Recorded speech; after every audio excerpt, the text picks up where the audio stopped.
দেননি, ওয়ালা সাউফা ইউতিকা রাব্বুকা ফাতারদা, তোমার রব তোমাকে শীঘ্রই দান করবেন আর তুমি সন্তুষ্ট হয়ে যাবে।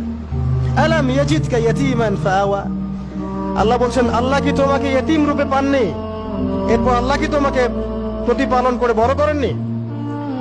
ওয়াজাদাকা দাল্লান ফাহাদা, আল্লাহ কি তোমাকে পথভ্রষ্ট পান নাই, তোমাকে আল্লাহ পাক হেদায়েত দেন নাই? তো আল্লাহ যে এগুলো করেছেন সে আল্লাহ তোমাকে পরকালে ইনশাআল্লাহ ভালো রাখবেন। ফাআম্মাল ইয়াতীমা ফালা তাকহার, তো তুমি ইতিমদের প্রতি কঠোর হয়ো না। ওয়াম্মাস সাইলা ফালা তানহার, কেউ চাইলে তার হাতকে খালি ফিরিও না, ধমক দিও না। ওয়াম্মা বিনিআমাতি রাব্বিকা ফাহাদ্দিস, তোমার রবের এই সমস্ত নিয়ামতগুলো তুমি মানুষের কাছে বর্ণনা করতে থাকো। এর পরের সূরার দিকে খেয়াল দেখবেন, সূরা আলাম নাশরাহ লাকা সাদরাক, মনে হয় দুটো একটা আরেকটার সাথে পেয়ার।